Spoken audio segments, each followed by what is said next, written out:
কৃষ্ণৰ সংগ পাবলৈ উৎপাউল দৰঙৰ এদল গোপিনী। গুৰুজনাৰ সৃষ্টি-কৃষ্টিক নৱপ্ৰজন্মক পৰিচয় কৰাই দিয়াৰ এক আধ্যাত্মিক স্থলী হৈছে ৰাস মহোৎসৱ। শৰৎকালৰ পূৰ্ণিমা তিথিত অনুষ্ঠিত কৰা এই ৰাস মহোৎসৱ অসমবাসীৰ সৈতে দৰঙীয়াৰো মুখ্য উৎসৱ।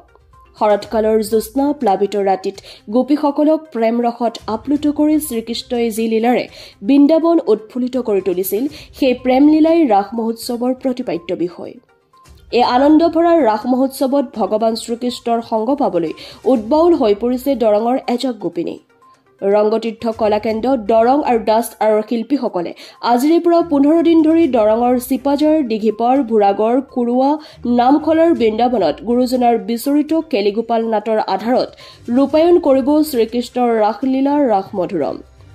জ্যোতিপ্ৰসাদ ডেকাৰ এক্সক্লুচিভ প্ৰতিবেদন AIN লাইভ।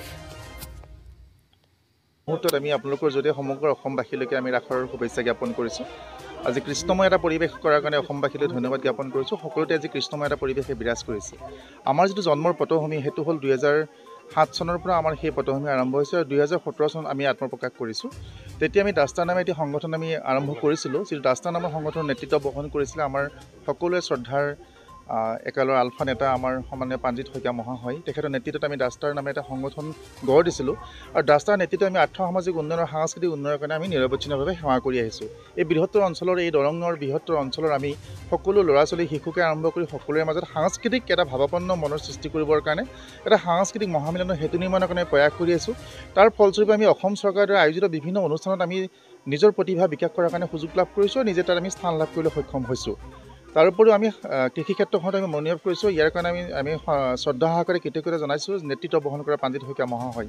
এইবেলি আমাৰ আগতেই এটা সপোন আছিল যে আমাৰ এই অঞ্চলত যিটো মৃন্ময় মূৰ্তি ৰাস প্ৰকৃতিতে প্ৰচলিত হৈছে, ৰাসৰ যিটো মহত্ব, ৰাস প্ৰকৃতিতে কি, সেই বিষয়খিনি আমি আচলতে হাতে কামে মুখেৰে কথা কোৱাতকৈ আমি হাতে কামে এটা আভাস দিবৰ কাৰণে প্ৰয়াস কৰিছিলোঁ আৰু সেই প্ৰয়াসৰ আমি ব্যক্ত কৰিছিলোঁ সন্মানীয় প্ৰাঞ্জিত শইকীয়া মহাশয়।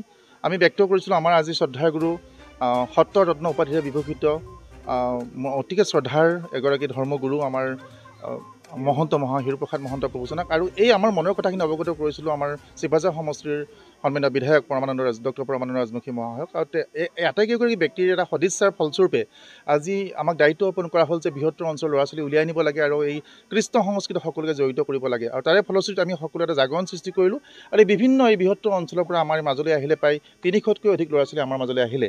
কিন্তু যিহেতু আমি এইবাৰ মঞ্চত এইখন উপস্থাপনৰ কাৰণে আমি গ্ৰাফটো সৃষ্টি কৰিছোঁ বা সেইবাবে আমি নাটখন আমি সাজু কৰি তুলিছোঁ। তাৰ কাৰণে আমি 300 ল'ৰা ছোৱালী আমি ইয়াত আচলতে অংশগ্ৰহণৰ সুবিধা দিব নোৱাৰিলোঁ। তাৰ কাৰণে বাছি আমি 150গৰাকী শিল্পীৰে আমি এই দলটো গঠন কৰিছোঁ।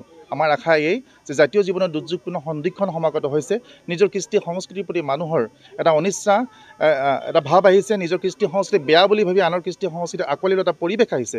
সেই পৰিৱেশৰ প্ৰতি আমি প্ৰত্যাহ্বান সৃষ্টি কৰিব বিচাৰিছোঁ আৰু সকলোৰে মাজত কৃষ্ণ সংস্কৃতিৰ আমি হৃদয়লৈকে লৈ গৈ হৃদয়ৰ লগত আন হৃদয়ৰ সেতু নিৰ্মাণ কৰি এখন শান্তি সমৃদ্ধিৰ আমি সমাজ নিৰ্মাণৰ কাৰণে এই প্ৰয়াস অব্যাহত ৰাখিছোঁ। হ'ল কি যে যেতিয়া এই ৰাস আমি যে কৰিবলৈ আহিলোঁ, যে ৰাসৰ গোটেই অৰ্থটো হৈছে যে শ্ৰীকৃষ্ণ বিগ্ৰহ পৰম ঈশ্বৰ ৰসস্বব্য, য'ত ৰাসৰ দ্বাৰা গোটেই ৰসবিলাক বিয়পি পৰিব লাগিব। কাৰ ৰস? ভগৱান কৃষ্ণৰ ৰস, যিটো ৰসে তেওঁ পঞ্চমত যিটো বাইছিলে বজাইছিলে বাঁহীৰ সুৰ, সেই পঞ্চমৰ সুৰত গোটেই অঞ্চলৰ বৃন্দাবন অঞ্চলৰ পৰা গোটেই গোপীবিলাক দৌৰি গৈছিলে কৃষ্ণৰ বাঁহীৰ সুৰৰ মাতত। ঠিক তেনেকৈ আমাৰ গাঁৱে গাঁৱে যেনেকৈ আমাৰ প্ৰাঞ্জিতে কৈছে যে গাঁৱে গাঁৱে আমাৰ ৰাস আৰু কৃষ্ণময় হ'ব লাগে, সেইটোহে আচল অৰ্থ যে প্ৰত্যেকটো ঠাইতে কৃষ্ণময় হ'বলৈ হ'লে এই ৰাস আৰু ৰসস্বব্য। আপোনালোকে নিশ্চয় জানে যে প্ৰাচীন কালত যেতিয়া আদিম অৱস্থাত মানুহ আছিলে তেতিয়া শৃংগাৰ ৰস আছিলে আদি ৰস আৰু মহাপুৰুষ শ্ৰীমন্ত শংকৰদেৱে সেই আদি ৰসৰ লগত সেই শৃংগাৰ ৰসৰ লগত মহাপুৰুষ শ্ৰীমন্ত শংকৰদেৱে ভক্তি ৰসটো লগাই এই ৰাসৰ সৃষ্টি কৰি থৈ গৈছে। আপুনি দৰঙত আহি কেনেকুৱা ভাল লাগিছে। ইয়াৰ মানুহবিলাক সহজ সৰল আৰু তেওঁলোকে নৃত্য, তেওঁলোকে নাচ গান আৰু গীত এই সমস্তখিনি বৰ আগ্ৰহেৰে প্ৰকাশ কৰিছে, আগ্ৰহেৰে ল'ব বিচাৰিছে। গতিকে দিওঁতাইও আগ্ৰহ থকা মানুহকে দিবলৈ ভাল পায় আৰু যিসকলে লৈছে তেওঁলোককো মই শুদ্ধভাৱে এই মহাৰাসৰ এক সঞ্জীৱনী মন্ত্ৰ তেওঁলোকৰ হৃদয়ত প্ৰকাশ কৰিবৰ কাৰণে আগবাঢ়িছে। সেইটো বৰ সুন্দৰ নৃত্য গীত তেওঁলোকৰ মাজত এটা সমন্বয় গঢ় উঠিছে। আপোনালোকে জানে যে কৃষ্ণ সংস্কৃতি কেৱল দৰঙতে নাই, গোটেই বিশ্ব